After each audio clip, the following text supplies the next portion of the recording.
ஓம் சாந்தி. Good evening. எல்லோருக்கும் இனிமையான மாலை வணக்கம். வணக்கம் good evening. Sister. Good evening sister. Okay, இன்னைக்கு நம்ம டெஸ்ட் இருக்கு, கேள்வி பதில் இருக்குன்னு சொல்லியிருந்தோம் முன்னாடியே. நம்ம ஸ்டார்ட் பண்ணலாமா? ஓகேங்க சிஸ்டர். ஓகே, இப்போ இந்த நம்ம டே 6ஓட எண்டுக்கு வந்துட்டோம். இதுதான் நம்மளோட கடைசி இந்த கேள்வி பதில் நிகழ்ச்சி. ஓகேங்களா? டே 7க்கு அப்புறமா நமக்கு கேள்வி பதில் இந்த ப்ரோக்ராமே இருக்காது. ஸோ அதனால இதை நம்ம ஒரு ரிவிஷன், நம்ம என்னெல்லாம் படிச்சோமோ அதை ரிவைஸ் பண்ணிக்கலாம், அந்த ஆங்கிள் இருந்து பார்க்கலாம். இங்க இந்த கேள்விக்கு எனக்கு பதில் தெரியல, எனக்கு தப்பா தெரியுது, எனக்கு சொல்ல தெரியல, அந்த மாதிரிலாம் நீங்க நினைக்க வேண்டிய அவசியமே இல்லை. ஏன்னா நிறைய பேர், மெஜாரிட்டி பேர் இது ஃபர்ஸ்ட் டைம் இல்லைன்னா செகண்ட் டைம் தான் கேக்குறீங்க. நாங்க நிறைய வருஷம் இருக்கிறவங்க இதையே ரிவைஸ் பண்ணிட்டே இருக்கோம். அப்பவே நிறைய தடவை சில பாயிண்ட்ஸ் எங்களுக்கு புதுசா தோணும். அதனால நீங்க லோவா ஃபீல் பண்ண வேண்டிய அவசியமே கிடையாது. ஓகேங்களா? இப்போ நம்ம கொஸ்டின்ஸ்க்கு போகலாம். நம்ம ஆத்மாவின் அஷ்ட சக்திகள், 8 சக்திகளை பற்றி நம்ம இத்தனை நாட்களா ரொம்ப டீட்டெயில்டா தெரிஞ்சிட்டு இருந்தோம். அதுக்கான கேள்வி பதில்கள்ல போறோம். ஸோ முதல்ல சரியா தவறா, ஸோ எல்லாருமே முயற்சி பண்ணுங்க. ஸோ என்ன பதில் நமக்கு வருது, நாம என்ன நினைச்சோம், ரெண்டுத்தையும் கம்பேர் பண்ணி நம்ம ஏதாவது தவறா புரிஞ்சுக்கிட்டா கூட நம்ம அதை சரி பண்ணிக்கலாம். சோ முதல் கேள்வி ஒவ்வொரு ஆத்மாவிடமும் அஷ்ட சக்திகள் இருக்கின்றன. முதல் கேள்வி சரியா தவறா, ஒவ்வொரு ஆத்மாவிடமும் அஷ்ட சக்திகள் இருக்கின்றன. என்ன பதில்? சரி. சரி. சரிதான் சிஸ்டர். வேற யாருக்காவது வேறு மாதிரி பதில் தோணுதா? சரி, ஓகே. அப்போ இது நல்லா தெளிவா இருக்கீங்க. எல்லா ஆத்மா கிட்டயும் அஷ்ட சக்திகள் இருக்கு. நாமளும் அஷ்ட சக்திகளை யூஸ் பண்ணிட்டு தான் இருக்கோம். ஆனா சில சமயம் யூஸ் பண்றோம், சில சமயம் இல்ல அப்படின்னு நினைச்சு விட்டுடுறோம். இங்க சக்திகளை பயன்படுத்தணும் அப்படிங்கிறது கூட தெரியாம விட்டுடுறோம். சோ முதல் கேள்வியே ரொம்ப அருமையான பதில் சொன்னீங்க. ஆனாங்க சிஸ்டர், ஆனா ஆத்மாவோட இருக்கிறது இருந்துட்டு இருக்கு, நமக்கு தெரியாம தான் அதை பயன்படுத்தாம இருந்துடுறோம் ஆமா, இல்லைங்களா? கண்டிப்பா. அதாவது கீழே இருக்கு, அதை பயன்படுத்த பயன்படுத்த தானே மேல வரும். ஓ. எவ்வளவு பயன்படுத்துறோமோ அது அதிகரிக்கும். சோ எந்த ஆத்மா எவ்வளவு சக்திகளை பயன்படுத்துகிறாரோ அந்த அளவுக்கு சக்திகள் அதிகமாக இருக்கும். இந்த உடம்ப கூட பாருங்க, ரொம்ப சோம்பேறித்தனமா எந்த ஒர்க்கும் பண்ணாம அப்படியே இருந்தா அதோட பலம் குறையும்ல. ஆமா. அதே போலதான் ஆத்மால இருக்க சக்திகளையும் பயன்படுத்த பயன்படுத்த தான் அதிகரிக்கும்.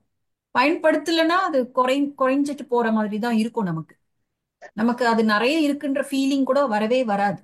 ஓகேங்களா? ஏன்னா ஆத்மாவோட தன்மையே 7 குணங்கள்ன்றது இயல்பு தானே. இப்ப சக்திங்கிறதும் ஆத்மாவோட ஒரு தன்மை தான். நானே சக்தி, அப்ப நான் எப்படி என்கிட்ட சக்தி இல்லைன்னு சொல்ல முடியும்? ஓகேங்களா? சரி, அடுத்த கேள்விக்கு போயிடலாமா? Okay sister. ஓகே. அஷ்ட சக்திகள் ஒரு ஆர்டரில் இருக்கின்றன. அதாவது ஜிக்ஸாகா இல்ல, அது ஒரு ஆர்டர்ல தான் இருக்கு, ஒரு வரிசையில தான் இருக்கு. இது சரியா தவறா? தவறு. சரிங்க சிஸ்டர். இப்ப சரிதான். சரின்னு சொல்றவங்க அதுக்கு ஏதாவது காரணம் சொல்ல முடியுமா? நம்ம இந்த 4 சக்தி வந்துருச்சுனாதான் அடுத்த 4 நமக்கு வரும் அப்படின்னு சொன்னீங்க. அதனால ம். ஆர்டர் அப்படின்ற மாதிரி நான் யோசிச்சேன். ம். சரி, நான் சொன்னதுனால மட்டும் இல்ல, நீங்களே இதை முயற்சி பண்ணி பார்க்கணும். அப்பதான் இது யாரோ சொன்னாங்க நம்ம கேட்டோம் அப்படின்னு இல்லாம, நாமளே அதை எக்ஸ்பெரிமெண்ட் பண்ணி இது கரெக்ட் தான் அப்படிங்கறத புரிஞ்சுக்க முடியும். ஓகேங்களா? சோ பதில் அஷ்ட சக்திகள் ஒரு வரிசையில் தான் இருக்கு. முதல் 4 சக்திகள் அது கூட ஒரு வரிசை தான். ஃபர்ஸ்ட் நடக்கும் சக்தி, அதற்கப்புறமா வேண்டாததை விட்டுவிடும் சக்தி, அதாவது தயாராகும் சக்தி, அதற்கப்புறம் சகித்துக் கொள்ளும் சக்தி. அந்த ஆர்டர்ல தான் அது வருது. ரொம்ப கரெக்டான பதில் சொன்னீங்க. தவறுன்னு சொன்னவங்க இதை கொஞ்சம் திருத்திக்கோங்க. கண்டிப்பா ஒரு ஆர்டரில் தான் இருக்குது. So okay sister. அடுத்த கேள்வி, என்னிடம் இப்பொழுது இந்த சக்தி இல்லை. என்னிடம் இந்த சக்தி குறைவாக உள்ளது. சரியா தவறா? சரி மேம். சரிதாங்க சிஸ்டர். வேறு ஏதாவது பதில் இருக்கா? எல்லாருமே சரின்னு சொல்றீங்களா இல்ல யாராவது தவறுன்னு சொல்றீங்களா? சக்தி இல்லைன்னு சொல்ல முடியாது, குறைவா இருக்குன்னு நினைக்கிறேன். அதுல ரெண்டுமே ஒரே இதுல வருதுங்களா? அது எனக்கு கொஞ்சம் குழப்பமா இருக்கு. ஓகே, இப்ப நம்ம பதில் சொல்றோம். அப்ப அதை உங்களால புரிஞ்சுக்க முடியுதான்னு பாருங்க. ம். இந்த மாதிரி நமக்கு ஒரு எண்ணம் வந்தால் கூட அந்த சக்தி குறைஞ்சிடும். ஓ. என்கிட்ட சக்தி இல்ல, என்கிட்ட சக்தி குறைவா இருக்கு அப்படின்னு நம்ம அந்த எண்ணம் வரும் பொழுதே அந்த சக்தி குறைஞ்சிடும். ஓ, புரியுதுங்க சிஸ்டர். என் பர்ஸ்ல பணம் இல்ல அப்படின்னு சொன்னீங்கன்னா இல்ல நினைச்சீங்கன்னா எடுத்து செலவே பண்ண மாட்டீங்கல்ல. ஆனா கண்டிப்பா. இங்க சக்திகள் பயன்படுத்தும் போதுதான் அதிகரிக்கும். இப்ப ஓ. என்கிட்ட இல்ல, என்கிட்ட கம்மியா இருக்கு, நான் வாங்க வேண்டிய பொருள் 1000 ரூபாய், என் பர்ஸ்ல 100 ரூபாய் தான் இருக்குன்னு நான் சொன்னேன்னா நான் முயற்சியே பண்ண மாட்டேன்ல. ஓ. அது போலதான் இந்த சக்திகளும்.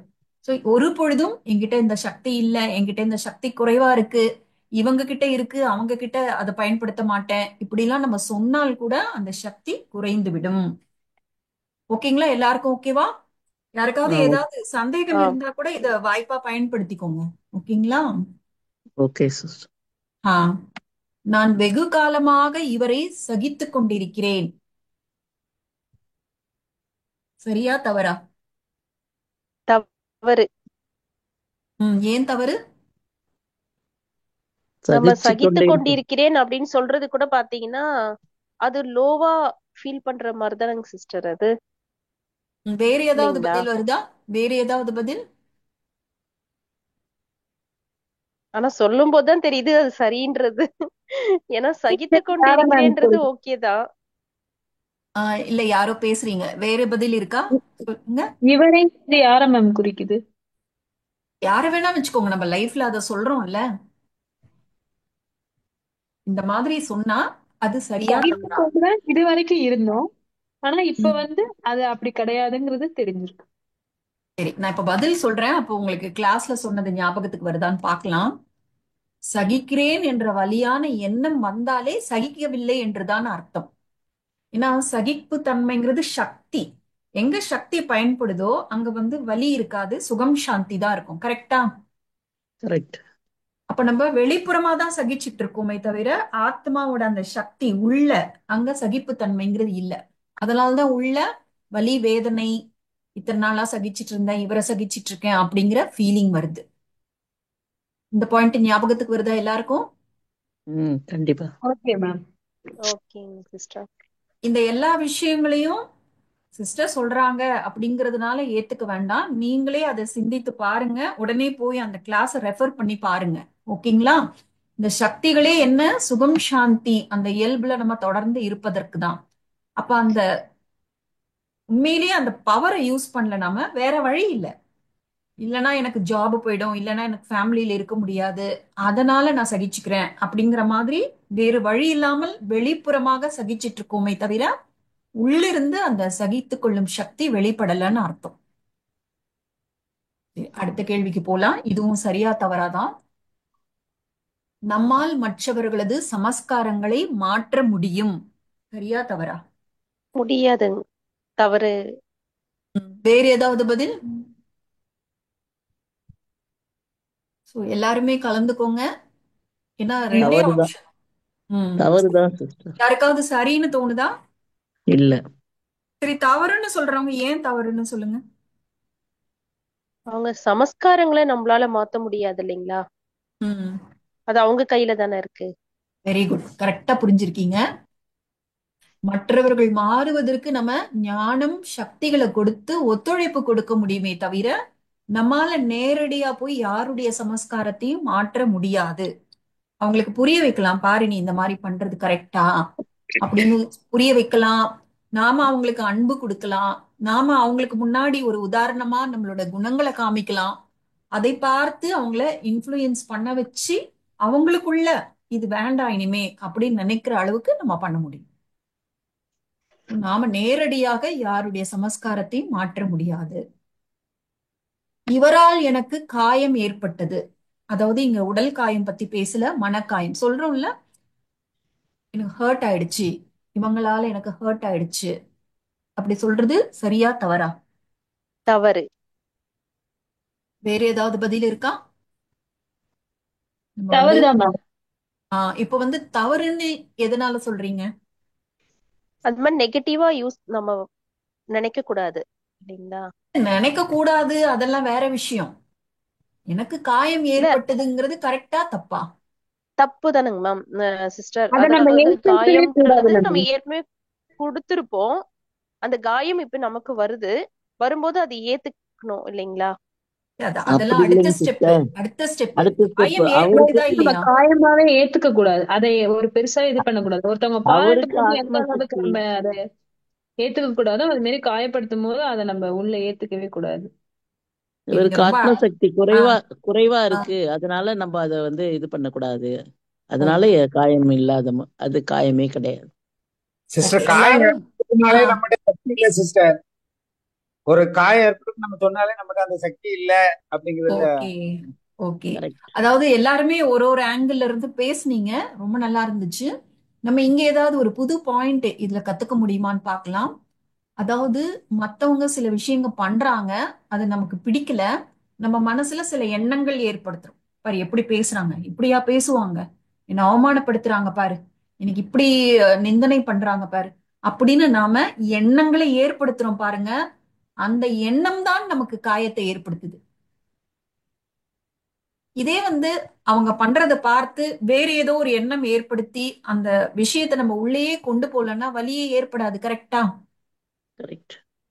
அஹ் அப்போ நம்ம நம்முடைய எண்ணங்களாலதான் நமக்கு காயம் ஏற்படுதே தவிர அவங்க செய்யற செயல்கள் கிடையாது. அவங்க செய்யறது வெளியில தான் இருக்கு. உள்ள ஏற்படுவதற்கு நாம தான் பொறுப்பு. நாம தான் எண்ணங்களை ஏற்படுத்தி நமக்கு வலி, துக்கம், எந்த ஒரு நெகட்டிவ் உணர்வையும் நாம தான் ஏற்படுத்துறோம். இது புரிஞ்சா மட்டும்தான் நாம அது ஏற்படாமல் நம்ம தடுக்க முடியும். அவங்க தான் எனக்கு வலி ஏற்படுத்துறாங்க, அவங்க தான் என்ன காயப்படுத்துறாங்கன்னு நம்ம நினைக்கிற வரைக்கும் நம்ம கண்ட்ரோல்ல எதுவுமே இல்லாத மாதிரி ஆயிடுது. இந்த பாயிண்ட் எல்லாருக்கும் புரியுதுங்களா? புரியுதுங்க இது சிஸ்டர். சிஸ்டர் இது இன்னும் கொஞ்சம் சொல்லுங்க. புரிஞ்சாலும் நம்மளால இன்னும் அந்த வலினாலயோ என்னவோ அந்த நம்ம காயம் பட்ட மாதிரியே மனசுக்கு இன்னும் அதே ஃபீல் வந்துட்டு இருக்கு. அப்போ ஒரு நல்லா ஸ்ட்ராங்கான யோசிச்சு ஒரு பாருங்க. ஒரு இது வேணும் எங்களுக்கு. அதாவது ஆஹ் ஞானத்தை யூஸ் பண்ணணும். ஓகேங்களா?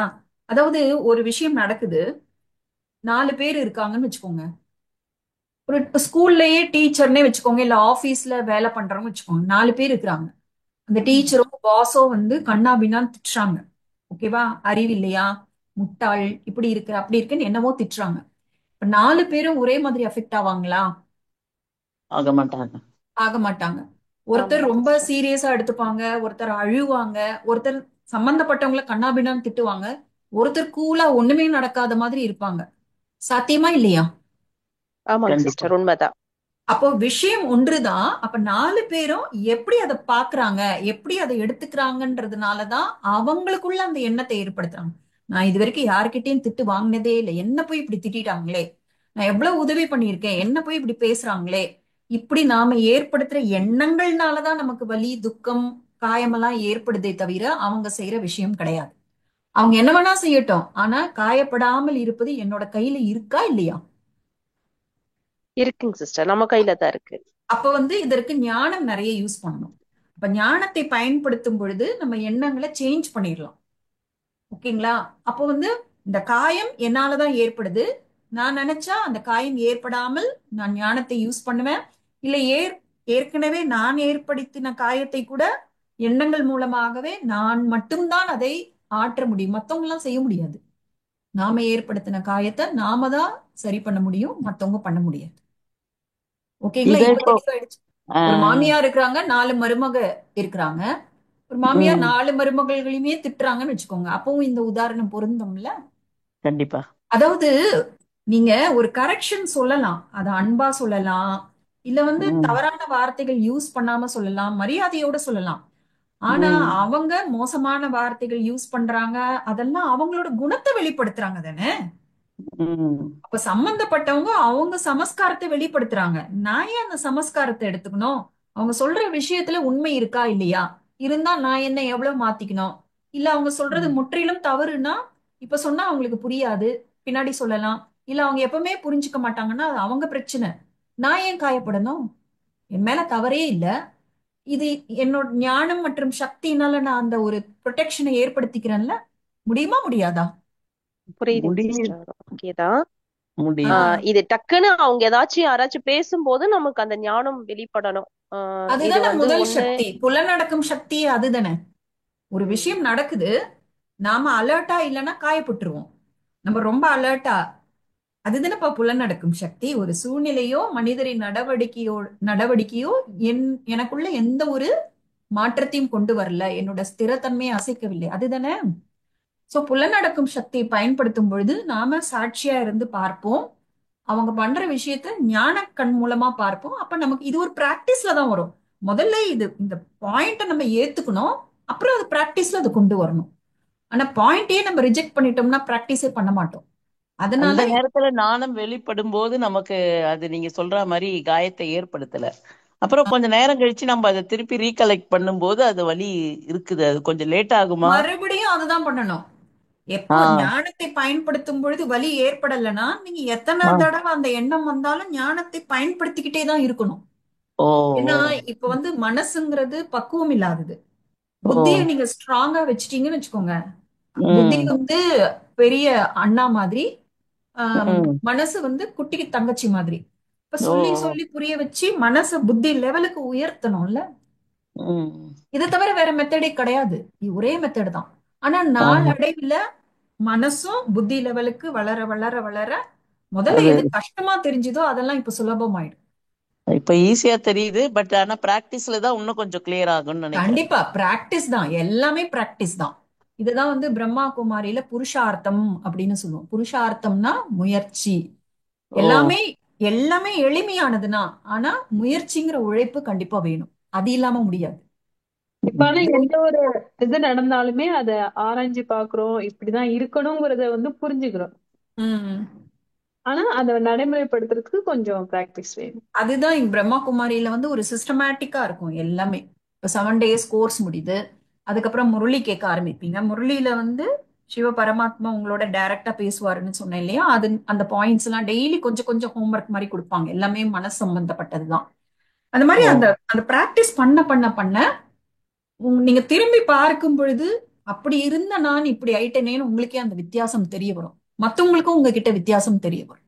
இப்ப எப்படி ஒருத்தர் ஜிம்முக்கு போயிட்டு அந்த உடம்புக்கு நிறைய தொடர்ந்து கவனம் செலுத்தும் பொழுது உடம்புல ஒரு மாற்றம் வரும்ல. இப்ப நம்ம ம் வந்து மனசுக்கான ஒரு பயிற்சி பண்ணிட்டே இருக்கோம்ல. மனசு புத்தியை ஸ்ட்ராங் பண்றோம், மனசுக்கு சில பயிற்சிகள் கொடுக்குறோம். அப்ப கண்டிப்பா அதற்கான ரிசல்ட் கிடைக்கத்தானே செய்யும். ஆனா இது தொடர் முயற்சி இருக்கு. அந்த மெத்தட் அதெல்லாம் உங்களுக்கு ஒண்ணுமே பிரச்சனை இல்லை, எல்லாமே ரெடியா இருக்கு. நம்ம என்ன அடுத்தடுத்த லெவலுக்கு நம்மள கொண்டு போகணும், அவ்வளவுதான். ஓகேங்களா? கன்வின்ஸ்டா? அடுத்த கேள்விக்கு போலாமா? Okay sister. முடிவெடுக்க தெரியாதவர்களுக்கு நாம் முடிவெடுத்து உதவி செய்ய வேண்டும். சரியா தவறா? செய்யக்கூடாதுங்க சிஸ்டர். தவறு. ஏன்? ஏன் தவறு? அவங்கவங்க முடிவெடுக்கிறது அவங்கவங்களுக்கு.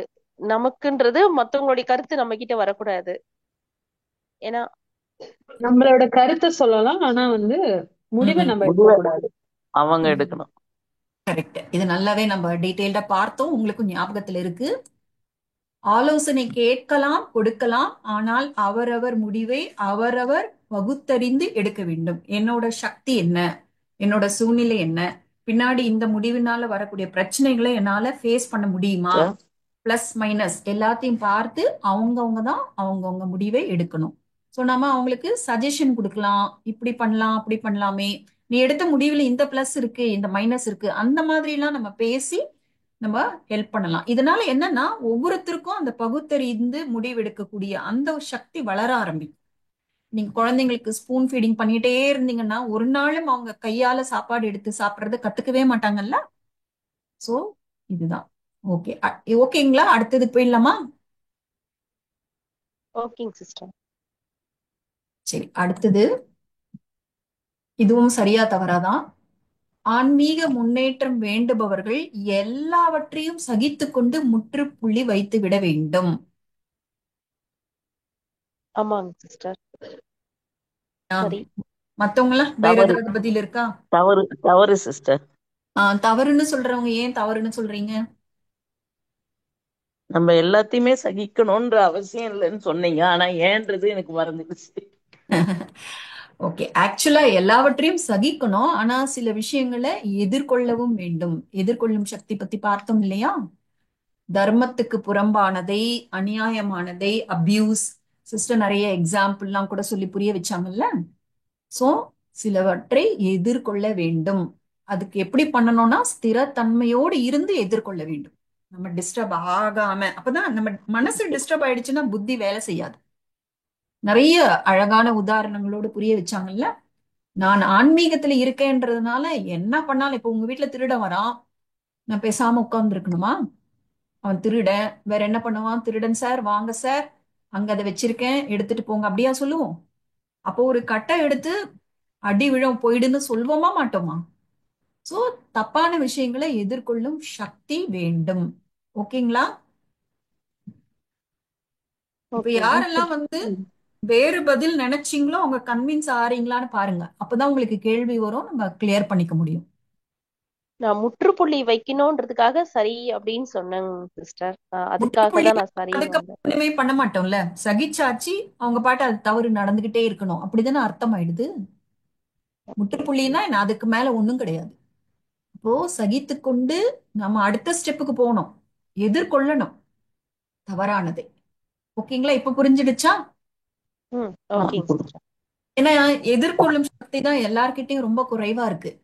அதனால நம்ம என்ன பண்றோம்? நான் சகிச்சுக்கிறேன் சகிச்சுக்கிறேன்னு தப்ப வந்து நம்ம ரொம்ப வளர்த்து விட்டுடுறோம். அடுத்தது, சரியானதை உருவாக்கும் பொழுது தவறானது முடிவுக்கு வரும். சரிதாங்க சிஸ்டர். ஏன்னா நம்ம உலகத்துல நிறைய தவறுகள் நடக்குது, தவறை பத்தி பேசிக்கிட்டே இருக்கிறோம்.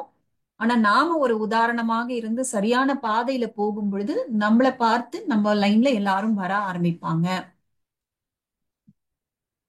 அடுத்த கேள்வி, நாம் ஒருவரை பற்றி எந்த விதமான எண்ணங்களை ஏற்படுத்தினாலும் அந்த எண்ணங்களின் வைப்ரேஷன், அதாவது அதிர்வலைகள் அவர்களை போய் சேர்ந்து விடும். சரி மேம். சரிதான் சரிதான். Very good. ஏன்னா இந்த வைப்ரேஷன்ஸ்ங்கிறது கண்டிப்பா போயிடும். நம்ம என்ன யோசிக்கிறோம்னு அவங்களுக்கு தெரியாம இருக்கலாம், ஆனா வைப்ரேஷன்ஸ் போயிடும். அவங்களுக்கும் புரியாது ஏன் இவங்களை எனக்கு பிடிச்சிருக்கு, ஏன் இவங்களை எனக்கு பிடிக்கலன்றது அவங்களுக்கும் புரியாது. ஏன்னா வைப்ரேஷன் போய் சேர்ந்துட்டு அவங்களுக்கும் அவங்கள அறியாமலே நெகட்டிவ் வைப்ரேஷன் நமக்கு அனுப்ப ஆரம்பிச்சிடுவாங்க. அதனாலதான் இந்த வைப்ரேஷன்ஸ்ங்கிறது ரொம்ப ரொம்ப முக்கியமானது. அடுத்தது வந்து இப்போ கேள்வி பதில் மாதிரி இருக்கு, நல்லா யோசிச்சு சொல்லுங்க. இது எல்லாமே நம்ம கிளாஸ்ல டிஸ்கஸ் பண்ணியிருக்கோம். கோவிலில் வைத்து வணங்கப்படும் தேவர் தேவிகளின் சித்திரங்கள் எதை குறிக்கின்றன? அவர்களது அஷ்ட புஜங்கள், புஜங்கள்னா கரங்கள், எதை குறிக்கின்றன? அந்த புஜங்களில் உள்ள அஸ்திரங்கள் எதை குறிக்கின்றன? நல்லா யோசிச்சு பதில் சொல்லுங்க. கோவிலில் வைத்து வணங்கப்படும் தேவர் தேவிகளின் சித்திரங்கள், அவர்களது அஷ்ட புஜங்கள், புஜங்களில் உள்ள அஸ்திரங்கள் எதை குறிக்கின்றன? அஷ்ட சக்திகள், ஞானங்கள். 3 பதில் வரணும். 8 சக்திகளும் குறிக்குதுங்க சிஸ்டர். 3 பதில் வரணுமே. 3 வேறு வேறு பதில்கள். நாமும் தேவதையாக தான் இருந்தோம், அதனுடைய சித்திரங்கள் தேவதையாக காண்பிக்கப்படுகிறது. 8 புஜங்கள் என்பது 8 சக்திகளை குறிக்கிறது. ஆ, ஆயுதங்கள் வந்து நம்ம அஸ்திரங்கள் வந்து அஸ்திரங்களுக்கு அஸ்திரங்களாக யூஸ் பண்றோம் அப்படிங்கிறத அது ஆயுதங்களா காண்பிக்கப்படுகிறது. அதாவது அசுர குணங்களை அழித்து தெய்வீக குணங்களை உருவாக்கக்கூடிய அஸ்திரங்கள் அஸ்திரங்களாக காண்பிக்கப்படுகிறது. ஓகே. முதல் கேள்வி தவிர மத்த ரெண்டும் கரெக்டா சொல்லிட்டீங்க. இப்ப நம்ம ஆன்சர் பார்க்கலாம். தேவதைகளின் சித்திரம் வந்து சங்கம யுக பிராமண ஆத்மாக்களை குறிக்கின்றது. இப்ப பாருங்க, சத்தியுகத்துல அவங்களுக்குள்ள எந்த விகார குணங்களும் இல்ல. விகார குணங்களோடு சண்டை போட வேண்டிய அவசியமே இல்ல. கரெக்டா? சத்தியுகத்துல இருக்கிற தேவதைகளுக்குள்ள எந்த விகார குணங்களும் கிடையாது. அந்த விகார குணங்களோடு அவங்க போர் புரிய வேண்டிய அவசியம் கிடையாது. சரியா தவறா? கரெக்ட் சரி. தான் சிஸ்டர். ஆஹ் ஆமா. அப்ப கோவில்ல இருக்கிற அந்த தேவதைகளோட உருவ சிலையில நம்ம வந்து அஸ்திரங்களெல்லாம் காமிக்கிறோம். அப்படின்னா என்ன அர்த்தம்னா சங்கம யுக பிராமண ஆத்மாக்கள் தான் தங்களுக்குள்ள இருக்கிற அந்த பலவீனங்களோடு ஒரு போர் புரியுறாங்க. அதனால அந்த தேவதைகளின் சித்திரம் பிராமண ஆத்மாக்களை குறிக்கிறது. ஆனா ஏன் தேவதைகள் மாதிரி காமிச்சிருக்காங்க? நம்ம உருவம் இல்லாம தேவதைகள் மாதிரி காமிச்சிருக்காங்கன்னா, ஏன்னா பிராமண ஆத்மாக்கள் பத்தீத்தமானவர்கள் இல்லையா? தேவதைகள் அவங்க பியோர். அதனால உடல் வந்து சத்தியுக தேவதைகளோட உடல். ஆனா அங்க குறிக்கிற ஆத்மா வந்து பிராமண ஆத்மா தான். இந்த பாயிண்ட் எல்லாருக்கும் புரியுதுங்களா? புரியுதுங்க ஓகே சிஸ்டர். சிஸ்டர். புரியுதுங்க. அதனாலதான் கோவிலுக்கு போகும் பொழுது இதுதான் நான் அப்படிங்கிற அந்த உணர்வு வரணும். அப்ப யோசிச்சு பார்க்கணும், அந்த தேவதைகளோட உடல் அழகு என்ன? நமக்குள்ள இப்ப எத்தனையோ உடம்புல பிரச்சனைகள் இருக்குல்ல. ஏன்னா எப்பவுமே வந்து வணங்குதல் உரியது அப்படின்னா அது பியோரா இருக்கு உங்களுக்கு தான். இப்போ நம்மளோட பிறப்பே வந்து காமத்தினால பிறந்த பிறப்பு தானே. அதனால நம்முடைய உடலுக்கு வந்து பூஜைகள்லாம் நடக்க கூடாது. அதனால்தான் தேவதைகளுக்கு காமிச்சிட்டாங்க, தேவதைகளோட உடலை காமிச்சாங்க. ஆனா அங்க குறிக்கிற ஆத்மா வந்து சங்கம யுக பிராமண ஆத்மாக்கள். ஏன்னா அவங்கதான் யோகம் பண்றாங்க. நீங்க பாத்தீங்கன்னா கோவில்ல இருக்க சிலைகளோட கண்கள் எல்லாம் வந்து ஒரு பாதி திறந்த மாதிரி தான் இருக்கும். ஏன்னா நம்மளோட ராஜயோக மெடிடேஷன்ல கண்கள் பாதி திறந்து இருக்கும். சோ எல்லா விஷயங்களும் இனிமே வரக்கூடியதுல இந்த பிள்ளையாரோட கிளாஸ்ல கூட நீங்க இன்னும் நிறைய விஷயங்கள் தெரிஞ்சுப்பீங்க. சோ தேவதைகளோட சித்திரம் வந்து சங்கம யுக பிராமண ஆத்மாக்களை குறிக்குது. புஜங்கள் வந்து கரெக்டா சொன்னீங்க, சக்திகளை குறிக்குது. அந்த புஜங்கள் கிட்ட இருக்கிற நிறைய ஆயுதங்கள் இருக்குல்ல, அதெல்லாம் ஞான அஸ்திரங்களை குறிக்கின்றன. ஒரு எண்ணம் வருது, அது மனசுல துக்கம், வலி, கோபம், பொறாமை ஏற்படுத்துது. அப்ப புத்தியில ஒரு ஞான அஸ்திரத்தை எடுத்து அது போடும் பொழுது அந்த எண்ணம் பினிஷ் ஆகுது இல்ல? ஆகுதா இல்லையா? ஆகுதுங்க சிஸ்டர். எல்லாருக்கும் இந்த பாயிண்ட் புரியுதுங்களா? டவுட்டா இருந்தா ஸ்டாப் பண்ணி கேளுங்க. புரியுது புரியுதுங்க. சிஸ்டர். புரியுது சிஸ்டர். அடுத்த ஸ்லைடுக்கு போலாமா? ஓகே. ஒவ்வொரு ஆத்மாவின் வாழ்க்கையிலும் டேஷ் மட்டுமே நன்மை நடக்கின்றது, டேஷ் மட்டுமே தீமை நடக்கின்றது. அதாவது ஒரு பாயிண்ட், அதனால மட்டும்தான் நன்மை நடக்குது, அதனால் மட்டுமே தீமை நடக்குது. அது என்ன? ரெண்டு விதமான பதில்கள் வரும். நம்ம உடலா நம்மள நினைக்கும் போது தீமை நடக்குது, ஆத்மாவா நினைக்கும் போது நன்மை நடக்கிறது. இது ரொம்ப அருமையான பதில் தான். வேறு வேறு விதமான பதில் இருக்கா?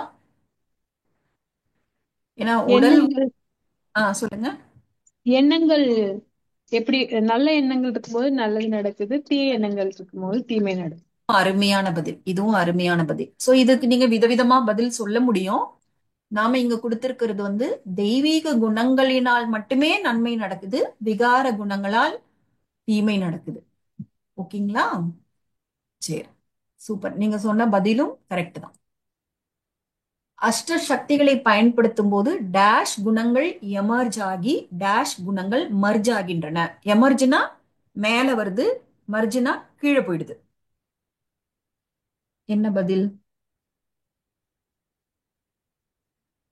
அஷ்ட சக்திகள் பயன்படுத்தும் போது நல்ல குணங்கள் எமர்ஜ் ஆகுது, தீய குணங்கள் மெர்ஜ் ஆகுது. Very good. நம்ம போன கேள்வியோட பதிலே இங்கேயும் பொருந்தும். தெய்வீக குணங்கள் எமர்ஜ் ஆகுது, விகார குணங்கள் merge ஆகுது.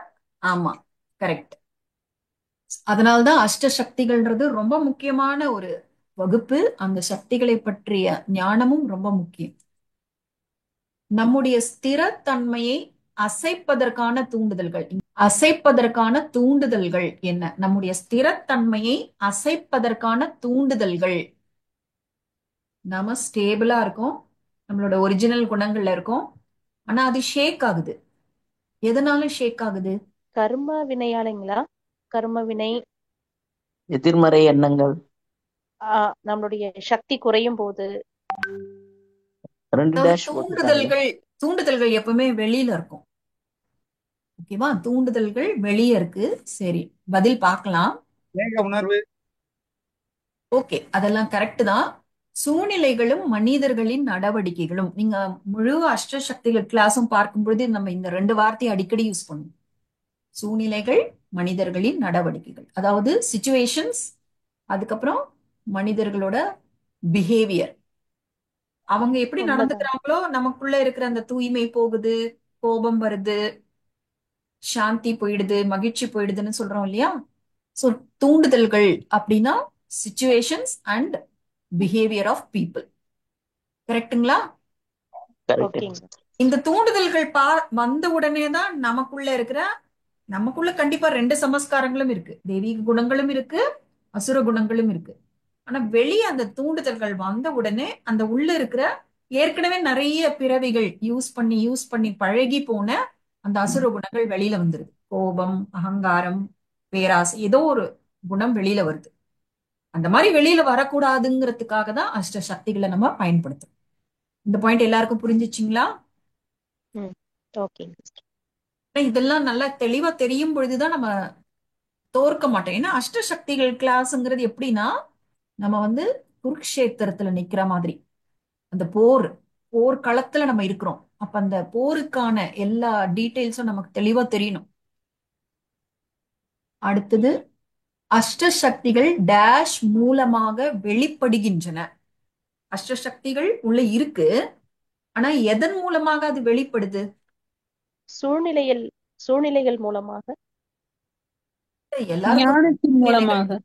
Very good. ஞானத்தின் மூலமா தான் வெளிப்படும். அதனாலதானே நம்ம ஞான அஸ்திரங்கள்னு சொல்றோம். ஓகே மனசுல ஒரு ஞான அஸ்திரத்தை யூஸ் பண்ணும்போது தானே அந்த சக்தி வெளிப்படுது. கரெக்டா இல்லையா? ஓகே. அப்ப கரெக்ட். ஞான அஸ்திரங்கள் அப்படின்னு சொல்றதே அஷ்ட சக்திகளை. அஷ்ட சக்திகள்ன்றது நம்ம ஃபீல் பண்றோம்லப்பா. யாரோ தப்பா பேசுறாங்க, அப்ப உடனே எனக்கு வந்து ஞானம் ஞாபகத்துக்கு வருது. இது இவங்களோட சமஸ்காரம், நான் இதனால அஃபெக்ட் ஆகக்கூடாது அப்படிங்கிற ஒரு ஞானத்தை நான் யூஸ் பண்ணும் பொழுது எனக்குள்ள இருந்து அந்த அமைதி, தூய்மைங்கிறது வெளிப்படுது இல்ல? அஷ்ட சக்திகள், அந்த புலனடக்கும் சக்தி எதனால வெளிப்பட்டது? ஞான அஸ்திரங்களை பயன்படுத்தினதுனால தானே. Okay okay. சோ ஆரம்பத்துல நம்ம நிறைய அஸ்திரங்களை பயன்படுத்தி தான் நம்ம வந்து அந்த சக்திகளை அனுபவம் பண்ணுவோம். அதற்கப்புறமா நாமளே பவர்ஃபுல்லா ஆயிடுவோம். அப்ப ஒவ்வொரு தடையும் ஞானத்தை ஞாபகப்படுத்தி பண்ணணும்னு அவசியம் இல்லை. ஏன்னா இப்ப நமக்குள்ள சாந்தி, மகிழ்ச்சி, அன்பு எல்லாமே நிறைஞ்சிருக்கும். அப்ப அஸ்திரங்கள் தேவைப்படாமலே அது ரொம்ப இயல்பாகவே நம்ம இருப்போம். அதுதான் சொரூபமாகி விட்டோம்னு சொல்லுவாங்க. சோ ஆரம்பத்துல அஸ்திரங்கள் பயன்படுத்தினாதான் நம்மளால ஃபீல் பண்ண முடியும்.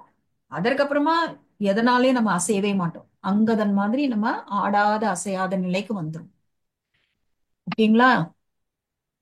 தெய்வீக குணங்கள் எப்பொழுதுமே வெளிப்பட்டு கொண்டிருக்க 4 விஷயங்கள். அது என்னென்ன? தெய்வீக குணங்கள்னா என்ன? ஆத்மாவோட ஒரிஜினல் குணங்கள் தான் தெய்வீக குணங்கள். ஏன்னா ஆத்மாவே ஒரு டிவைன் தான், டிவைன் எனர்ஜி தான். ஸோ அந்த டிவைன் எனர்ஜில இருந்து டிவைன் குவாலிட்டிஸ் மட்டுமே வெளிப்படணும் அப்படின்னா 4 விஷயம் வேணும். ட்ரை பண்ணுங்க, அப்புறமா ஆன்சர் என்னன்னு பார்க்கலாம். எப்படியும் நீங்க சொல்ற ஆன்சர் தப்பாலாம் இருக்காது. இது ஸ்பெசிபிக்கா ஆத்ம உணர்வுல இருக்கணும். ஆத்மாவா நினைக்கணும். ஆஹ் அஷ்ட சக்திகளை பயன்படுத்தணும். ஞான அஸ்திரங்களை. வேற ஏதாவது பதில் எப்பவுமே வருதா? வந்து சிவபாபா நினைச்சுக்கிட்டு தியானத்துல இருக்கணும். ம். நம்மளுடைய குணங்களை அதுதான் அந்த 7 குணங்களை வந்து வெளிப்படுத்திக்கிட்டே இருக்கணும். அதுதான் தெய்வீக குணங்கள் வெளிப்படுவது. கேள்வியே அதுதானே. நம்ம அந்த ஆத்மா குணங்கள் எப்பொழுதுமே சக்திசாலியா இருந்தா தெய்வீக ம். குணங்கள் வெளிப்படும். ஓகே, நீங்க சொல்ற எல்லா ஆன்சருமே கரெக்ட் தான். ஆனா இந்த 4 விஷயங்களை நம்ம கொஞ்சம் கவனம் வைக்கணும். அது என்னன்னா, லட்சியத்தின் நினைவு. ஒருத்தவங்க பேசுறாங்க, எனக்கு கோபம் வருது, நல்லா ஸ்ட்ராங்கா 2 வார்த்தை திருப்பி திட்டணும்னு தோணுது. ஆனா எனக்கு லட்சியம் ஞாபகத்துக்கு வருது. திட்டத்துக்கு எவ்வளவு நேரம் ஆக போகுது, ஆனா இதனால என்னுடைய லட்சியத்துக்கு எதிர்பக்கமா நான் போயிடுறேன் அப்படின்னும் பொழுது உடனே ஸ்டாப். இந்த லட்சியம்ங்கிறது ரொம்ப முக்கியமான விஷயம். இந்த லட்சியம்ங்கிற ஒரு பாயிண்ட் வச்சு கூட நம்ம அஷ்ட சக்திகளை அனுபவம் பண்ண முடியும். அவ்வளவு ஸ்ட்ராங்கா லட்சியத்தை நம்ம ஞாபகப்படுத்திக்கிட்டே இருக்கணும். ஓகேவா? அது முதல் பாயிண்ட். அடுத்தது வந்து தூய்மை. அதுக்கப்புறமா தூய்மை நம்ம பியூரிட்டியில வந்து ஃபாலோ பண்ணணும். தூய்மை, புற தூய்மை. நம்ம சாப்பிடுறது, குடிக்கிறது, நம்மளோட எதெல்லாம் நம்ம இன்ஃபர்மேஷன் உள்ள எடுத்துக்கிறோம், ஸோ இதுல எல்லாம் தூய்மை அப்படின்னா கூட நமக்கு தெய்வீக குணங்கள் வெளிப்படுவதற்கு நிறைய ஹெல்ப் பண்ணும். அதே போல விழிப்புணர்வு, கவனம், அட்டென்ஷன் இருக்கணும். அட்டென்ஷன் இல்லைன்னா பழைய குணம் வெளியில வந்துரும் இல்லையா? ரெண்டுமே நமக்குள்ளேயே இருக்கே. நிறைய தடவை யூஸ் பண்ண அந்த பலவீனமான குணம் டக்குன்னு வெளியில வந்துரும். ரொம்ப அவேர்னஸோட அட்டென்ஷன் வச்சு நம்ம அந்த குணத்தை வெளியே வராம தெய்வீக குணங்கள் மட்டுமே வெளிப்படுத்துவோம். அதுக்கப்புறமா லைஃப் ஸ்டைல் வந்து சாத்வீக லைஃப் ஸ்டைல். நம்ம இங்க வந்து ஆன்மீக முன்னேற்றம் வரணும்னு நினைக்கிறோம், ஆனா லைஃப் ஸ்டைல் வந்து அதுக்கு அகெயின்ஸ்டா இருக்கு அப்படின்னா தெய்வீக குணங்கள் வெளிப்படாது. எந்த அளவுக்கு நம்மளோட வாழ்வியல் முறை வந்து சாத்வீகமா இருக்கோ அந்த அளவுக்கு தான் நமக்கு தெய்வீக குணங்கள் வெளிப்படும். இது ஆரம்ப கிளாஸ்ல பார்த்தோம், நீங்க மறந்துருப்பீங்க. இப்ப ஞாபகத்துக்கு வருதா? ம் இப்போ ஓகே. வருதுங்க சிஸ்டர். ம். அடிக்கடி மறந்துடுது. சாத்வீக வாழ்வியல்னா அது இன்னும் கொஞ்சம் ஏதாச்சும் சொல்ல முடியுங்களா? நம்ம அந்த முதல் நாள் கிளாஸ்லயே அதை பத்தி ஃபுல்லா டீட்டெயில்டா பார்த்தோம். ம். அஷ்டசக்திகளோட முதல் கிளாஸ்ன்னு நினைக்கிறேன். அதை நீங்க கொஞ்சம் ரெஃபர் பண்ணீங்கன்னா அதை கொஞ்சம் டீட்டெயில்டா பேசியிருக்கோம். சரிங்க சிஸ்டர். ஓகே நம்ம எப்படி பணம் சம்பாதிக்கிறோம் அது கூட சாத்வீகமா இருக்கணும். ஒரு பக்கம் ஓகே. பிசினஸ்ல எல்லா மேல் பிராக்டிஸும் பண்ணிட்டு நான் வந்து தெய்வீக குணங்கள் வெளிப்படணும்னா முடியாது. என்ன மாதிரி சம்பாதிச்சு அந்த பணத்தை கொண்டு வரும், அதுல கண்டிப்பா ஒரு இம்பாக்ட் இருக்கும் இல்லையா? அதே போல நம்ம சமைக்கிறோம், என்ன சாத்வீகமான சாப்பாடு சாப்பிடுறோமா இல்லையா? சாத்வீகத்துக்கு எதிரான உணவை சாப்பிடுறோம்னா அப்ப தெய்வீக குணங்கள் எப்படி வெளிப்பட முடியும்? ம். சோ அப்ப முழு வாழ்க்கையுமே வந்து சாத்வீகமா இருக்கணும். அப்பதான் தெய்வீக குணங்கள் எப்பொழுதுமே வெளிப்பட்டிருக்கும். இன்னைக்கு பாருங்க, எல்லார்கிட்டயும் நல்ல குணங்களும் இருக்கு, கெட்ட குணங்களும் இருக்கு. நிறைய பேருக்கு வந்து தனக்குள்ள இருக்கிற சில கெட்ட குணங்களை அடையாளமே தெரியல. இதெல்லாம் நார்மல், எல்லாரும் தான் பண்றாங்க அப்படின்னு நினைக்கிறாங்க. அப்ப அங்க வந்து தெய்வீக குணங்கள் வெளிப்படாது இல்லையா? தெய்வீக குணங்கள்னா எவ்வளவு உயர்ந்த விஷயம் இல்ல? சோ வாழ்வியலே, லைஃப் ஸ்டைலே வந்து சாத்வீகமா இருக்கணும். இப்ப பாருங்க, நம்ம ரொம்ப பவர்ஃபுல் பாசிட்டிவ் இன்ஃபர்மேஷன் கேட்கிறோம். மத்தவங்களாம் என்ன பண்றாங்க? டிவில ஏதாவது ப்ரோக்ராம் தானே பார்த்துட்டு இருக்காங்க. அதுல இருக்க கான்டென்ட் எல்லாமே நெகட்டிவா இருக்கும்ல. சோ நம்ம அதெல்லாம் வேண்டாம், நல்ல விஷயங்களை எடுத்துக்கணும். காலையில இருந்து நைட்டு தூங்குற வரைக்கும் நம்ம ரொம்ப கேர்ஃபுல்லா, இப்ப எப்படி உடல்ல ரொம்ப கவனம் வைக்கிறவங்க எல்லா விஷயத்திலயும் கவனம் வைப்பாங்க. என்ன காற்று சுவாசிக்கிறாங்க, என்ன சாப்பிடுறாங்க, என்ன குடிக்கிறாங்க, எல்லாத்துலயும் கவனம் வைப்பாங்கல்ல. எல்லாமே பெஸ்டா இருக்கணும். அது போல நம்ம உள்ள எடுத்துக்கிற விஷயம் எல்லாமே வந்து சாத்விக்கா இருந்ததுன்னா நமக்கு தெய்வீக குணங்கள் எப்பொழுதுமே வெளிப்பட்டு கொண்டிருக்கும். இன்னும் டீட்டெயில்ஸ் வேணும்னா நீங்க அந்த கிளாஸை ரெஃபர் பண்ணுங்க. ஓகேங்களா? ஓகேங்க சிஸ்டர், புரிஞ்சிருச்சு. ஆ, இது ரொம்ப ஈஸியான கேள்வி. அஷ்ட சக்திகளின் பெயர்கள் என்னென்ன? எல்லாருமே இதை ட்ரை பண்ணுங்க. அந்த பேரே நமக்கு சரியா தெரியல, ஒன்னு ரெண்டு விட்டுட்டோம்னா நம்ம எப்படி அதை பயன்படுத்துவோம்? அதனால கொஞ்சம் ஞாபகப்படுத்திக்கிட்டு சொல்லுங்க. புலனடக்கும் சக்தி, சகிப்புத்தன்மை, சகிப்பு, சகித்துக் தயாராகும் கொள்ளும் சக்தி, சக்தி, தயாராகும் சக்தி. மூன்றாவது தான் ஒத்துழை சகித்துக் கொள்ளும் சக்தி. சகித்துக் கொள்ளும் சக்தி, ம். ஒத்துழைக்கும் சக்தி. ஒத்துழைக்கும் சக்தி கடைசியாச்சே. ஆர்டர் படி சொல்றேன்.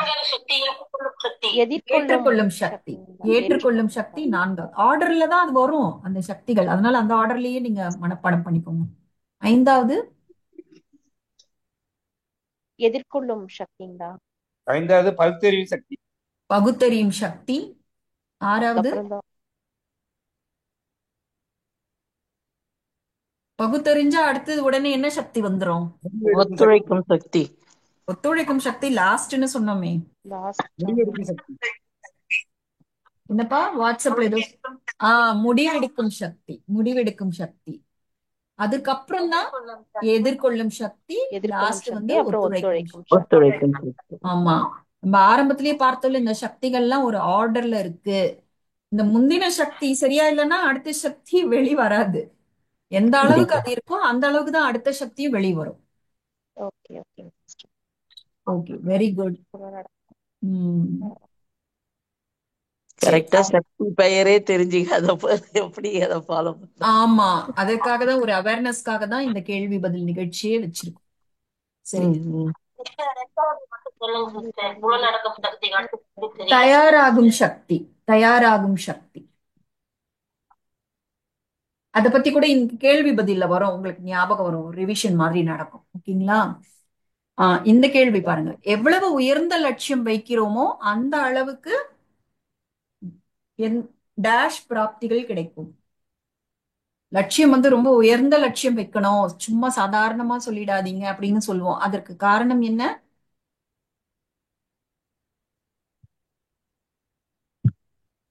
எவ்வளவு உயர்ந்த லட்சியம் வைக்கிறோமோ அந்த அளவுக்கு உயர்ந்த டேஷ். பதவி கிடைக்கும், ராஜ்யம் கிடைக்கும். இன்னும் எனக்கு அக்யூரேட்டான உயர் ஆன்சர் வரணும்.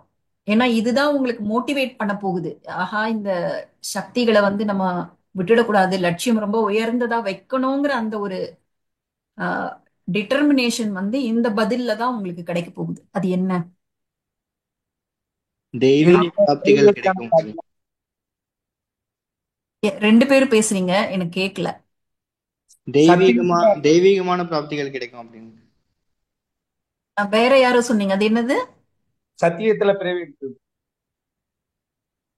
நானே சொல்றேன், உங்களுக்கு ஞாபகம் வருதா பாருங்க. அதை ஞாபகப்படுத்திக்கிறது மட்டும் இல்ல, அதை புரிஞ்சுக்க ட்ரை பண்ணுங்க. நீண்ட கால பிராப்திகள், உயர்ந்த லட்சியம், நீண்ட கால பிராப்திகள். புரியுதுங்களா? இப்போ நம்ம வந்து அடுத்த 5000 வருடங்களுக்கான பிராப்திகளை இங்க சம்பாதிச்சிட்டு இருக்கோம். இப்போ வந்து ஜாக்பாட் டைம், இந்த சங்கம யுகம்ங்கிறது ஜாக்பாட். ஏன்னா துவாபர யுகத்துல இருந்து நம்ம நிறைய தான புண்ணியங்கள் செய்து செய்து செய்து தான் நம்ம புண்ணிய கணக்கு சம்பாதிக்க முடியும். ஆனா இப்ப சங்கம யுகத்துல நாம பண்ற இந்த முயற்சிகள் எல்லாமே நமக்கு வந்து கஷ்டப்படாமலே ரொம்ப காலத்துக்கு நிறைய பிறவிகளுக்கு வரும். நம்ம லட்சியம் வைக்கும்போது என்ன சொன்னோம்? 50-60 பிறவிகளுக்கான சௌபாகியத்தை கூட இப்ப நீங்க சேர்க்கலாம். ஞாபகம் வருதா சொன்னது? ம் அப்ப வந்து நீங்க உயர்ந்த லட்சியம் வச்சா மட்டும்தான் நீண்ட கால பிராப்தியா இருக்கும் அது. பரமாத்மா என்ன சொல்றாரு? நீங்க வெறும் 21 பிறவிகளுக்கு கிடையாது, நீங்க விரும்பினா 50-60 பிறவிகளுக்கு கூட நீங்க சௌபாகியத்தை இந்த சங்கம யுகத்துல சேர்க்க முடியும். இப்ப இன்னைக்கு உலகத்துல கூட நிறைய பேரு தான தர்மம் புண்ணிய காரியங்கள்லாம் பண்றாங்க. அவங்களுக்கு அடுத்த பிறவியில தான் மட்டும்தான் அதோட லிமிட். அதுக்கு மேல அதுக்கு அடுத்த பிறவிக்கெல்லாம் அது போகவே போகாது. ஆனா இங்க சங்கம யுகத்துல நம்ம உயர்ந்த லட்சியம் வைத்து இந்த ராஜயோகத்தை நல்லா கத்துக்கிட்டு பரமாத்மா சொல்ற அந்த வழிப்படி நடந்தோம்னா 50-60 பிறவி யோசிச்சு பாருங்க. கனவுல கூட நம்ம நினைச்சு பார்த்திருப்போமா 50-60 பிறவிக்கு கூட நம்ம புண்ணிய கணக்கு சேர்க்க முடியும்னு? இந்த பாயிண்ட் புரியுதுங்களா? உயர்ந்த லட்சியம் எவ்வளவு வைக்கிறோமோ அந்த அளவுக்கு நீண்ட கால பிராப்திகள் கிடைக்கும். அதனால இந்த விஷயங்கள் எல்லாம் கொஞ்சம் சீரியஸா எடுத்துக்கோங்க. சரியா? அடுத்த இதுக்கு போலாமா? போலாம் சிஸ்டர். டேஷ் கொண்டால் சகித்துக் கொள்வது எளிது. இது ஒரு முக்கியமான லைன், அதனாலதான் இது இங்க போட்டிருக்கோம். இப்ப சகிச்சுக்கிறதுக்கு ரொம்ப ஈஸியான ஒரு விஷயம் இது. இது இருந்தாதான் இப்ப சகிச்சுக்க முடியும் அப்படிங்கிற ஏற்றுக்கொள்ளும் மாதிரி. சக்தி. ஏற்றுக்கொண்டால் சகித்துக் கொள்வது எளிது. ஏற்றுக்கொண்டால் என்னதுப்பா புரியல? ஏற்றுக்கொண்டால் ஏற்றுக்கொண்டாலே உங்களுக்கு 4வது சக்தி தானே. சகித்துக் கொள்வதுக்கு அப்புறம் தான் சகிப்பு தன்மை சார். வகுத்தர் ஆ? எங்க வரும்? சகிப்பு தன்மை சார். கேள்வி பாருங்க. இதுவே டேஷ் கொண்டால் சகித்துக் சகித்துக் கொள்வது எளிதுன்னா நீங்க அதே பதிலா எப்படி சொல்ல முடியும்? சகித்துக் கொண்டால் சகித்துக் கொள்வது எளிதுங்கிறது எப்படி ஒரு... இல்லைங்க சிஸ்டர், இதுக்கு முன் சக்தி தான் சிஸ்டர். எனக்கு அது தெரியல, இல்ல, நான் ஆனா அதுதான் பதில் சொல்றேன், நீங்க ஞாபகப்படுத்திக்கோங்க. புரிந்து கொண்டால் சகித்துக் கொள்வது எளிது. சில சமயம் சில பேர் பண்றதை பார்த்தாலே நமக்கு பிடிக்கவே இல்லை, சகிச்சுக்கவே முடியல. ஆனா ஆனா அது புரிஞ்சுக்கிட்டோம்னா ஆஹ் இது இது ரொம்ப முக்கியமான லைன். இது உங்க நோட் புக்ல இது இருக்கணும். புரிந்து கொண்டால் சகித்துக் கொள்வது எளிது. புரிஞ்சுக்கலன்னா சகிச்சுக்கவே முடியாது. ஓகேவா? சோ இந்த லைன் வந்து ரொம்ப ரொம்ப முக்கியம். அதனாலதான் நான் இன்னைக்கு இத கொண்டு வந்தேன் இந்த கேள்வி பதில்ல. அடுத்தது வந்து சக்திகளையும் குணங்களையும் பயன்படுத்துவதால் டேஷ் டேஷ் நன்மை ஏற்படுகிறது.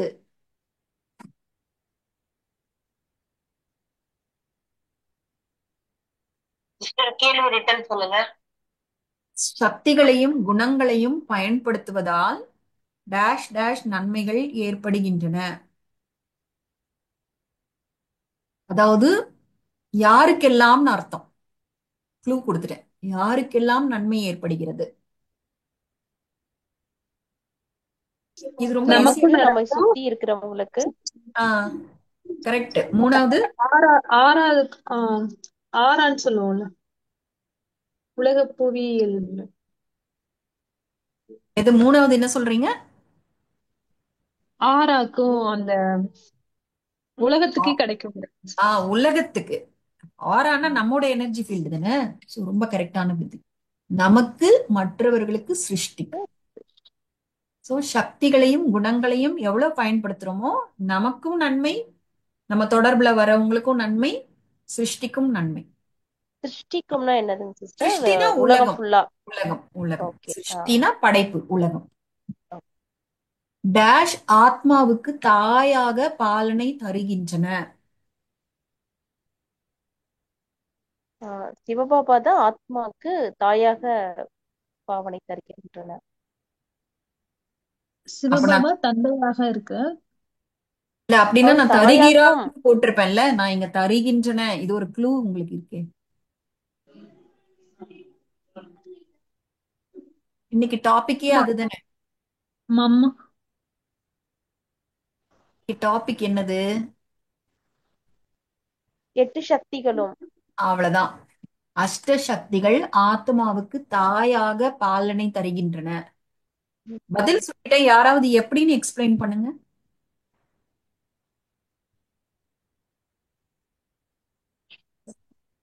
சரி, நான் சொல்றேன், உங்களுக்கு நமக்கு ஞாபகம் வருதா? அம்மாவால மட்டும்தான் எல்லாத்தையுமே சகித்து கொள்ள முடியும். அஷ்ட சக்திகள் இருந்தால்தான் நம்ம தாயாக பாலனை செய்ய முடியும். அதாவது ஒரு- ஆத்மாவுக்கு ஒரு நீங்க மொத்தம் சக்தி குறைஞ்சாலும் அது ஆத்மாவுக்கு நம்மளால கரெக்டா பண்ண முடியாது. ஓகே நீங்க எல்லாம் கரெக்டா சொல்றீங்க. இப்ப நான் சொல்ற பதில எல்லாரும் கேளுங்க, உங்களுக்கு ஞாபகம் வரும். அதாவது ஆத்மாங்கிறது என்ன? ஆத்மாக்குள்ள இருக்கிற அந்த குணங்கள் தானே. சுகம், சாந்தி, ம், அன்பு, ஆனந்தம். அப்போ ம். அஷ்ட சக்திகள் தானே அதை வளர்க்குது, அது குறையாம பாத்துக்குது. கரெக்டா? Okay sister. ஒரு அம்மா குழந்தைக்கு பிறவி கொடுத்து அதை வளர்த்து ஆளாக்குறாங்கல்ல, அது போல அஷ்ட சக்திகள் தான் ஆத்மாக்குள்ள இருக்கிற அந்த ஒரிஜினல் தன்மைய குறையாம பாத்துக்குது, அது அதிகரிக்கவும் ஹெல்ப் பண்ணுது. இப்ப அஷ்ட சக்திகள் தானே ஆத்மாவுக்கு தாய். கரெக்டா? ம் இது பாருங்க, இந்த லைனோட ஆழத்துக்கு போய் யோசிச்சு பாருங்க. சரி, இப்ப வந்து எதிர்பார்ப்புகள், இச்சைகள் வேண்டாம்னு சொல்றோம். அப்ப அதை எப்படி மாத்தணும்? எதிர்பார்ப்புகளை என்னன்னு மாத்தணும், இச்சைகளை என்னன்னு மாத்திக்கணும்? எதிர்பார்ப்புகளை திருப்தி. ட்ரை பண்ணுங்க.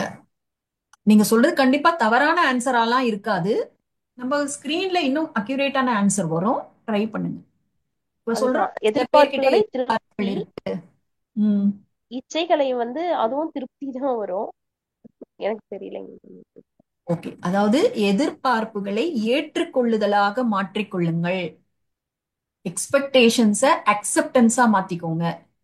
என்ன இருக்கோ எதிர்பார்ப்பு எப்போ வரும்? இவங்க ஃபியூச்சர்ல தானே இருக்கு. இவங்க இப்படி நடந்துக்கணும், இந்த சூழ்நிலை இப்படி வரணும் அப்படிங்கிறதுக்கு பதிலாக எதுவா இருந்தாலும் ஐ அக்செப்ட் அப்படின்னா அந்த இடத்துல மனம் அமைதியா இருக்கும்ல. ஒருவேளை நம்ம எதிர்பார்த்தது நடக்கலைன்னா மைண்ட் டிஸ்டர்ப் ஆயிடும். ஸோ அக்செப்டன்ஸ் இருந்தா எப்பொழுதுமே மைண்டு காம் அண்ட் கூலா இருக்கும். கரெக்டா? ஓகே. எதிர்பார்ப்புகளை ஏற்றுக்கொள்ளுதலாக மாற்றிக்கொள்ளுங்கள். இச்சைகளை சுப விருப்பங்களாக மாற்றிக்கொள்ளுங்கள். அதாவது இச்சைன்றது ஆசைகளை அப்படின்னு சொன்னாங்களா? ஆமா, ஆசைலாம் ஆசைனா கண்டிப்பா அது நிறைவேறும், நிறைவேறாது, ஒரு குறிப்பிட்ட எல்லைக்குள்ள வரும். ஆனா சுப விருப்பம்னு வரும்பொழுது எல்லாமே ஹையஸ்ட், எல்லாமே நல்லது நடக்கணும். சுப சுப விருப்பம். விருப்பம்னா நல்ல விருப்பங்கள், ஆமா, தேவைக்கு அதாவது மட்டும். ஆத்மா சம்பந்தப்பட்டதா இருக்கும். இச்சைகள் நிறைய உடல் சம்பந்தப்பட்டதா இருக்கும். ஓகேவா? சுப விருப்பம்னா குட் விஷஸ். குட் விஷஸ் வைக்கும் பொழுது எப்பவுமே குட் விஷஸ் தான். ஏதாவது கெட்டு போனா கூட சரி, ஓகே, அடுத்த தடவை சரியா பண்ணிக்கலாம் அப்படிங்கிற மாதிரி மாறிடும்ல. அங்க வந்து நெகட்டிவ்னு ஒரு விஷயமே இருக்காது.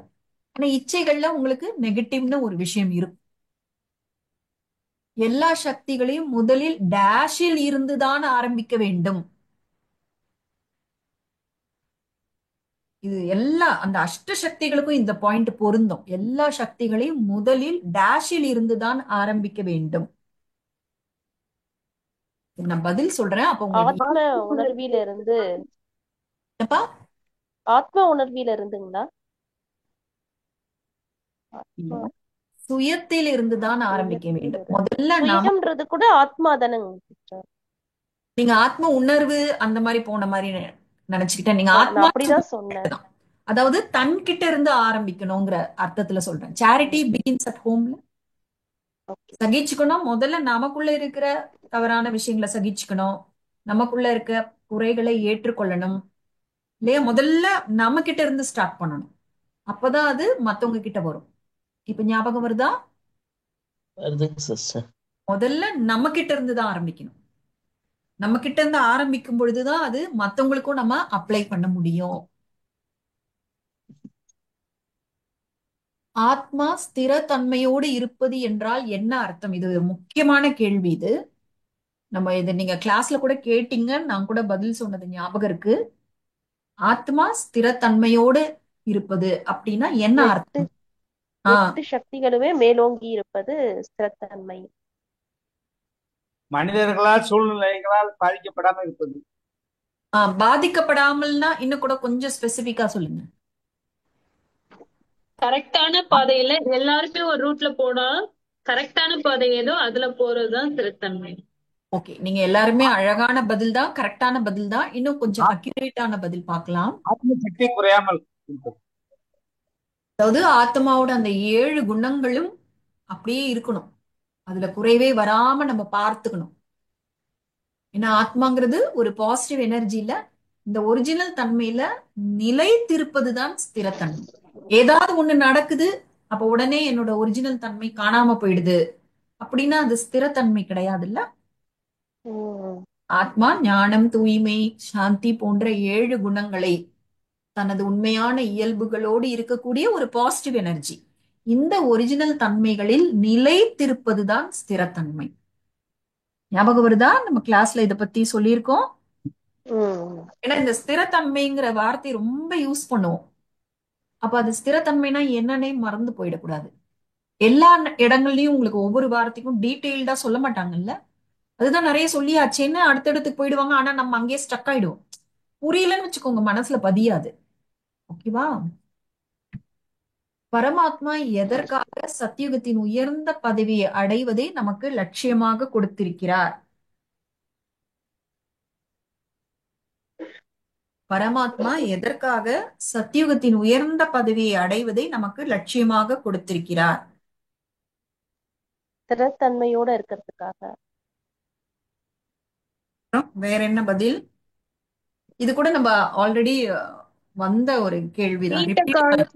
நீண்ட காலத்திற்கு வருவதற்காக. Very good, very good. நான் அதை ரிப்பீட் பண்ணிட்டேன். உயர்ந்த பதவி அடைவது என்பது நீண்ட கால பிராப்தியை அடைவது, அதாவது பல பிறவிகளுக்கு சௌபாகியத்தை எடுத்து செல்வதாகும். ஓகே, இப்ப எவ்வளவு பேரு உங்களோட மெமரி பவரை எப்படி இருக்குன்னு டெஸ்ட் பண்ணலாம். ஒவ்வொரு சக்திக்கும் நம்ம சில படங்களை கொடுத்திருந்தோம். அந்த படங்களை வச்சு நமக்கு ஞாபகப்படுத்திக்கிறது ஈஸியா இருக்கும். இப்ப நான் 8 சக்திகளையும் ஸ்கிரீன்ல காமிச்சிருக்கேன். புலனடக்கும் சக்திக்கு என்ன படங்கள் கொடுத்தோம் ஞாபகம் வருதா? ஆமை. ஆமை. அப்புறம் வேற ஏதாவது படங்கள்? பெட்டி மேல அந்த பெட்டி எந்த சக்தியை குறிக்குதுப்பா? தயாராகும் சக்தி. Very good. தயாராகும். அப்புறம் சகித்துக் கொள்ளும் மகம். சகித்துக் கொள்வதற்கு அந்த கல்லடி படுற பழுத்த மரம். அப்புறம் ஏற்றுக்கொள்ளும் சக்திக்கு கடல். கடல் ஆறுகளை எல்லாம் ஏற்றுக்கொள்ளுது. ஓகே. அப்புறம்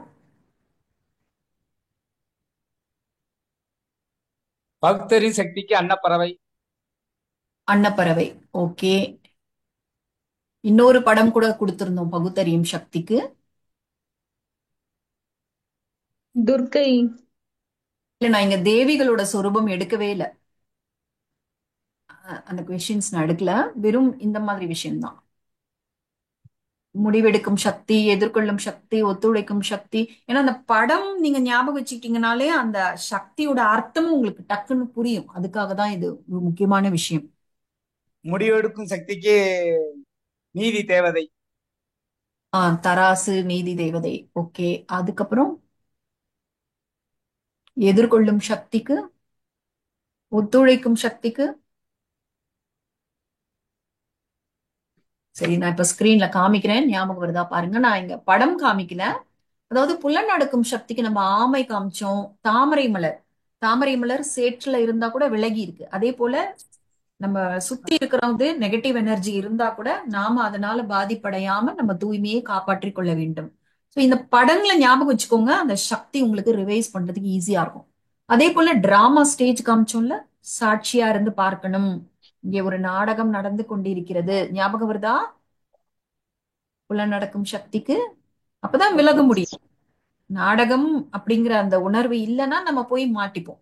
அவங்க ஏதாவது பேசினா நம்ம உடனே ஹர்ட் ஆயிடுவோம், கோவப்படுவோம். அதுக்கப்புறமா இந்த உடலால ஒட்டி பிறந்தவர்களோட படம் காமிச்சோம், ஞாபகம் இருக்கா? இந்த பற்றுக்கும் அன்புக்கும் உள்ள வித்தியாசம் கூட சொல்லி, சோ யார் நம்ம வீட்ல இருக்கிறவங்க, நம்ம அன்பு செலுத்துறவங்க துக்கப்பட்டா நானும் துக்கப்படுவேன் அப்படின்னா அங்க வந்து நம்ம பற்றுல போயிடுறோம். ஞாபகம் இருக்குங்க சிஸ்டர். ஞாபகம் வருது, வெரி குட்.